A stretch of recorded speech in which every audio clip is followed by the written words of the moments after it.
RDC dont la ville de Kinshasa atteint de virus monkeypox. Récemment déclaré dans la ville de Goma, la population est invitée à respecter les règles d'hygiène vu la nécessité et l'urgence de cette situation.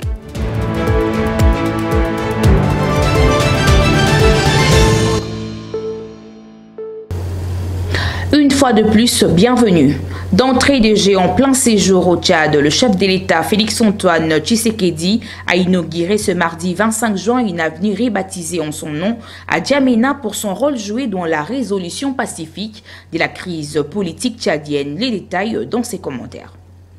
Désormais, le nom de Félix-Antoine Tshisekedi Tshilombo résonnera sur la terre tchadienne. Une avenue a été rebaptisée en son nom en longueur de 1,6 km. Elle traverse le 2e arrondissement de Djamena, un quartier résidentiel de la capitale. En raison de son implication pour les efforts de facilitation au processus de transition au Tchad, en sa qualité de facilitateur désigné par la CEAC. La cérémonie inaugurale s'est déroulée ce mardi à Djamena en présence du Premier ministre tchadien et de Madame le maire de la ville. Prenant la parole, le président congolais a exprimé sa satisfaction suite à cet acte en son honneur.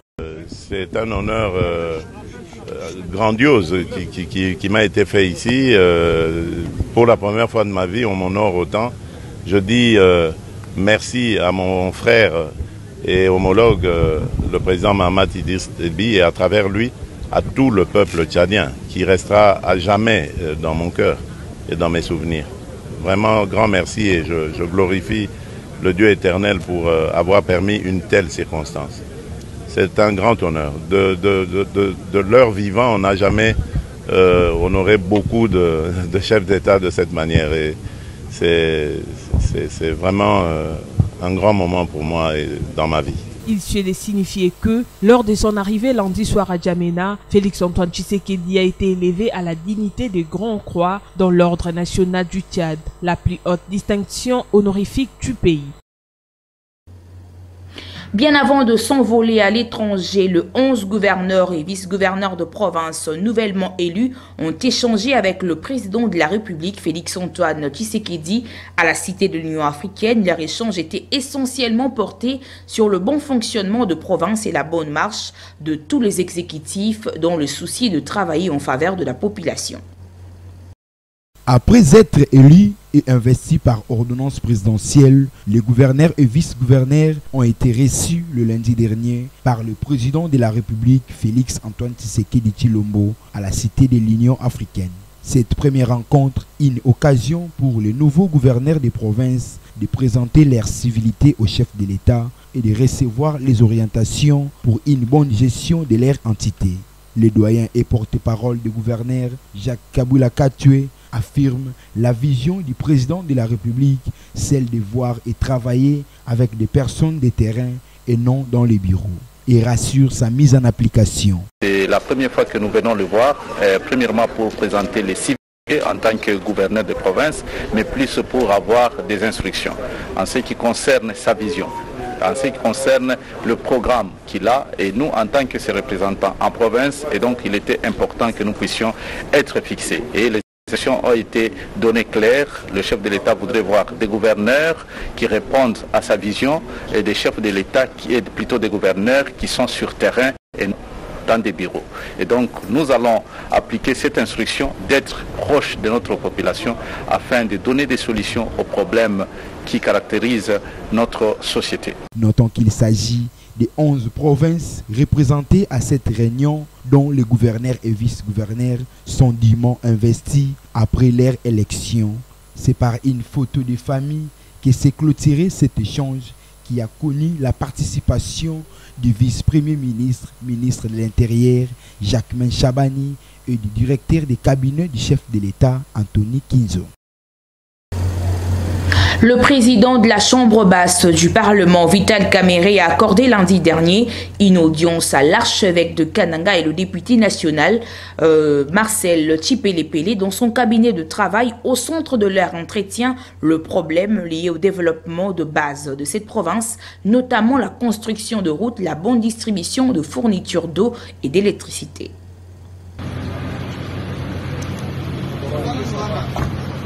L'archevêque métropolitain de Kananga, Monseigneur Félicien Tamboué, et le député national Marcel Chipepele Ntumba ont rencontré ce lundi 24 juin 2024 le président de l'Assemblée nationale de la République démocratique du Congo, l'honorable Dr Vital Kamerhe, dans son bureau du Palais du Peuple à Kinshasa.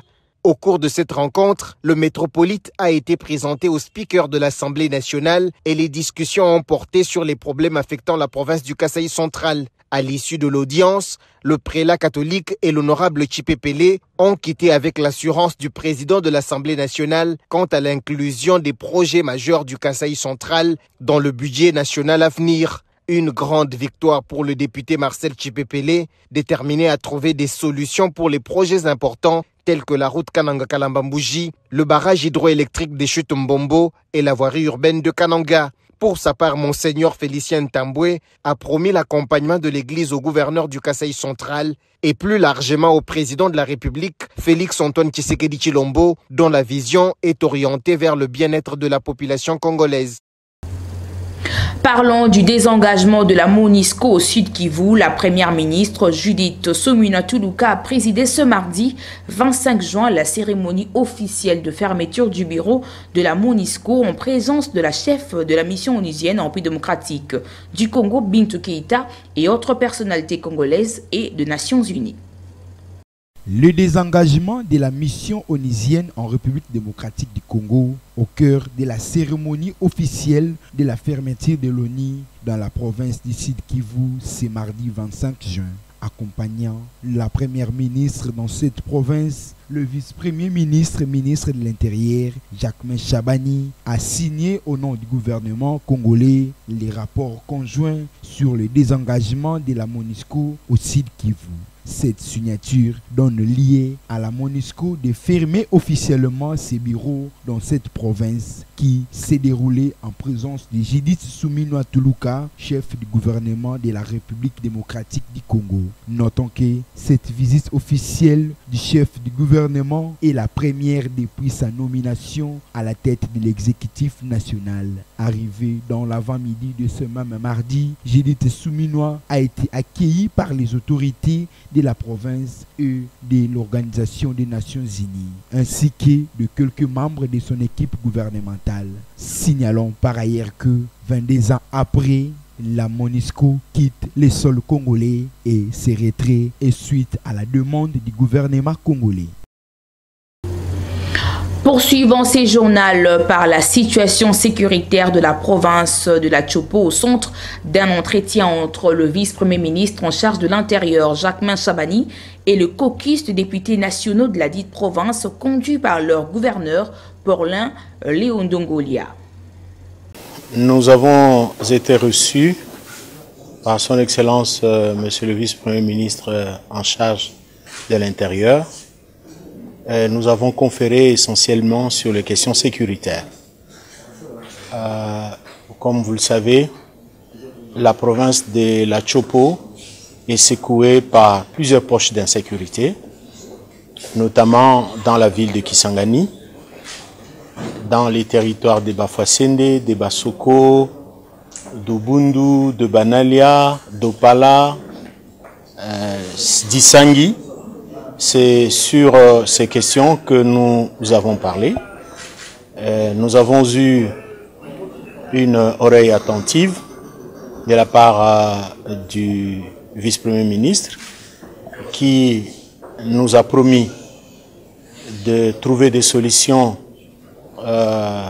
immédiates et d'autres solutions qui viendront dans les jours à venir. Et lors d'une parade au Kantiach, le chef d'état-major de forces armées de la République démocratique du Congo, Christian Chiwewe, fait appel pressant à l'esprit d'équipe, à la loyauté et à la fidélité entre les unités militaires de FARDC et de la police congolaise, mais aussi au chef d'état-major suprême, Félix Antoine Tshisekedi. Esprit d'équipe, FARDC, cadre républicain et de la police, Botambola en bloc, donc vous avez un esprit d'équipe.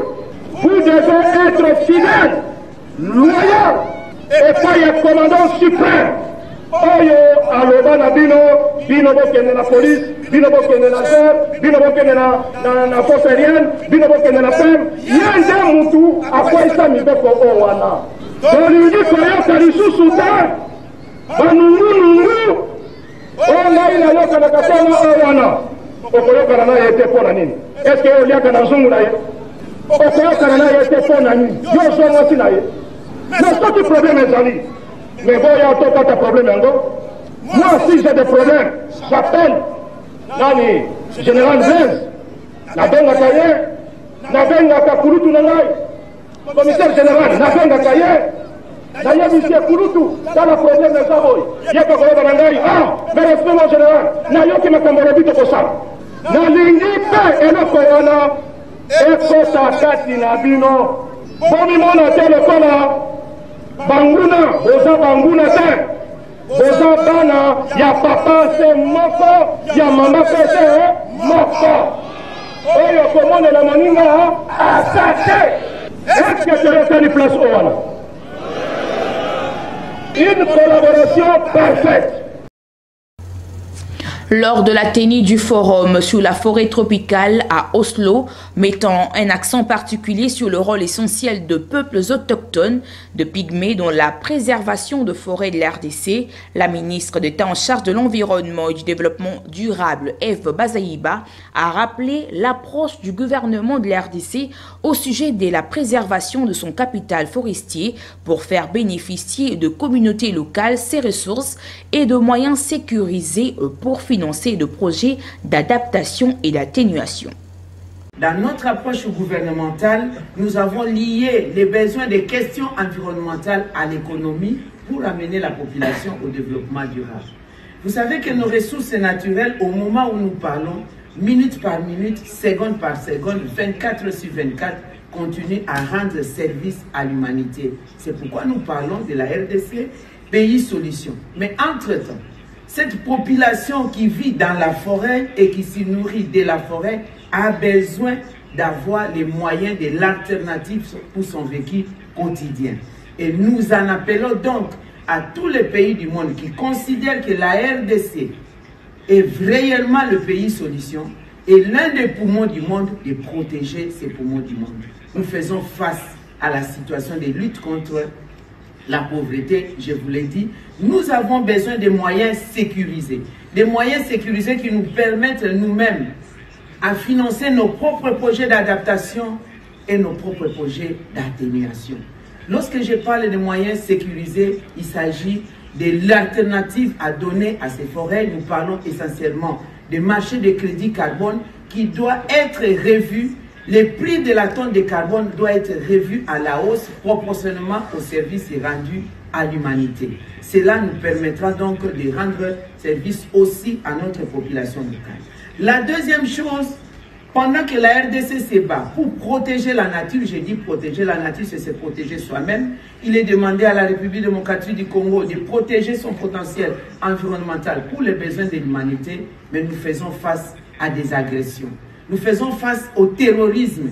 Et le terrorisme a beaucoup d'impact. L'action nationale que nous faisons a de l'impact au niveau mondial. C'est-à-dire, sans les forêts de la République démocratique du Congo, on ne peut pas avoir une seule goutte de pluie dans toute la partie est du pays. En commençant par le Burundi, le Rwanda, l'Ouganda, le Kenya, l'Éthiopie, l'Érythrée. Et nous sommes une source de Nil. Et l'Égypte aussi va en pâtir s'il n'y a pas de forêt de la République démocratique du Congo. Et le ministre de Finances, Doudou Fwamba, a présidé lundi dernier sa première réunion de la Troïka autour de la table. Le ministre est en charge du budget, Aimé Bonge, le vice-ministre de Finances, Onej Nsele, le vice-ministre du budget, Élisée Bokoumwanga, le conseiller principal du chef de l'État en matière de questions économiques, Léon Kankolongo, et de la gouverneure de la Banque centrale, Kabedi Malangou. Ensemble, ils ont examiné les indicateurs macroéconomiques en vue d'élaborer des stratégies devant endiguer l'inflation monétaire avec beaucoup d'efficience en dépit de chocs exogènes et endogènes. Tenu ce jour sous ma coordination une réunion de la Troïka politique. Nous avons passé en revue la situation du cadre macroéconomique, les différents indicateurs macroéconomiques, les taux d'inflation, les taux d'échange. Nous avons constaté ensemble qu'il y a eu un resserrement de la politique monétaire sur le plan international. Les politiques restrictives qui ont été édictées par les différentes banques centrales ont contenu les pulsions inflationnistes qui étaient sur le marché. Et les taux d'inflation aujourd'hui, la moyenne est projetée à 3,5%. Sur le plan international, et une croissance qui est projetée à 3%. Sur le plan intérieur, nous avons évalué la situation de ces indicateurs. Nous sommes arrivés à la conclusion que nous avons en projection et en glissement annuel un taux d'inflation qui est autour de 21%, avec un taux de dépréciation de notre monnaie qui tourne autour de 6%. Des mesures ont été proposées, notamment les renforcements des indications qui ont été données par le chef de l'État, son Excellence Monsieur le Président de la République, Félix Antoine Tshisekedi Tshilombo, dont notamment les non-paiements au guichet de la Banque centrale du Congo, mais également d'autres mesures, notamment la coordination des politiques monétaires et politiques budgétaires entre le gouvernement et la Banque centrale du Congo. Déjà, désormais, des décisions majeures ont été prises, notamment la reprise des réunions du comité technique de PETER, mais également l'arrimage du plan de trésorerie de l'État sur le niveau de la liquidité du marché bancaire. Plus de mesures de supervision de ces marchés ont été recommandées à la Banque centrale et plus de rigueur et de rationalité dans l'amélioration de la qualité de la dépense ont été recommandées au gouvernement de la République démocratique du Congo via le ministère des Finances. Au sujet des 100 jours de la matérialisation de l'action gouvernementale du côté de l'opposition, Jean-Félix Senga, cadre au sein de l'AMUCA, reste sceptique quant à la matérialisation du projet de la gouvernance en ce second mandat de Félix Antoine Tshisekedi. Il est au micro de votre rédaction. Il n'y a rien de nouveau que nous observons sous les ciels congolais, c'est que les choses vont très mal. L'insécurité à l'est de la République, il y a des localités que nous avons pratiquement abandonnées entre les mains du Rwanda. Il y a la facilité que nous accordons, que le pouvoir, le régime accorde à l'armée ougandaise chez nous. Il y a des mesures qui avaient été prises avec l'intention, dit-on, de renforcer la sécurité, qui malheureusement, ces mesures, non seulement semblent poreuses, favorisent même l'insécurité. Pourquoi? Quand vous faites les statistiques, vous comparez avant l'état de siège, le nombre de morts à l'époque avant l'état de siège est plus bas que le nombre de morts pendant l'état de siège. C'est anormal. Donc on ne devra plus continuer avec l'état de siège, mais on s'obstine. Alors, il nous est demandé de chercher à savoir pourquoi cette obstination, pourquoi on y tient tant du moment que c'est pas bénéfique pour notre pays. Il faut que les gens creusent, comprennent les choses. Et à l'Est, eh bien, nous avons une très grande confusion pour ce qui concerne notre armée. D'abord, qui dirige les opérations militaires? Vous avez pas mal de généraux à l'Est qui ne font rien, des généraux qui ne font rien. Et tout ça, ça fait qu'il est difficile que nous nous en sortions là-bas. Et poursuivant ces journaux par la santé au Nord Kivu, les autorités provinciales ont déclaré officiellement lundi dernier la présence du virus Mpox. Vu la nécessité et l'urgence de cette situation sanitaire, Maître Priska Luanda Kamala, conseillère du gouverneur militaire en matière de la santé, appelle la population au respect strict de mesures d'hygiène pour éviter le pire, principalement dans la ville de Goma. Chère population du Nord Kivu, chers compatriotes, le gouvernement provincial du Nord Kivu porte à votre connaissance qu'un cas de la maladie monkeypox ou variole des singes a été confirmé dans la zone de santé de Karisimbi, ville de Goma, en date du 2 juin 2024. Au jour d'aujourd'hui, 8 cas sont signalés, dont 1 dans la zone de santé de Karisimbi, 2 dans la zone de santé de Goma et 5 dans la zone de santé de Nyiragongo. Cette maladie est très dangereuse et extrêmement contagieuse. La présence des cas dans la ville de Goma et environ constitue une grande menace et un risque élevé de contamination pour toute la population de la ville de Goma et ses environs en particulier, et pour la population de la province du Nord Kivu en général. Pour nous protéger et protéger les personnels soignants qui est en contact direct avec les malades, le gouvernement provincial du Nord Kivu, en collaboration avec l'OMS, l'UNICEF et les autres partenaires, met en place une série de mesures de prévention. Tous, nous devons savoir que le Mpox, jadis appelé monkeypox, est une maladie dangereuse causée par un virus d'origine animale qui est évitable. Il se transmet principalement par contact direct de l'animal malade avec ou sans signe à la personne non malade, de la personne malade à la personne non malade. Elle se transmet également par contact sexuel et la mère malade peut contaminer son enfant pendant la grossesse.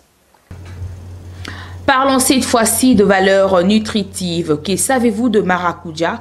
Complétez votre connaissance à travers ces commentaires.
À présent, la page météorologique. Sachez que demain à Kinshasa, le ciel sera complètement dégagé. La température dans la capitale congolaise atteindra les 22 degrés Celsius. La force du vent skiera aux alentours de 8 km par heure et l'après-midi, le ciel sera une fois de plus dégagé.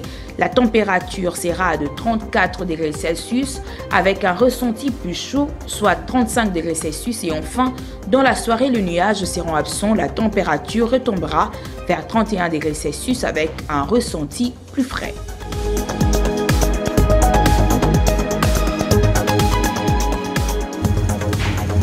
Madame, Monsieur, l'excellence ne s'improvise pas. Ce journal arrive à son terme. Vous étiez nombreux à nous suivre. Bien avant de nous quitter, le rappel de titre. Ce mardi, à Bukavu, Judith Suminwa Tuluka, chef du gouvernement, a présidé la cérémonie officielle de fermeture de bureau des Nations Unies au site Kivu. Et 24 de 26 provinces de la RDC, dont la ville de Kinshasa, atteint de virus monkeypox. Récemment déclaré dans la ville de Goma, la population est invitée à respecter les règles d'hygiène vu la nécessité et l'urgence de cette situation.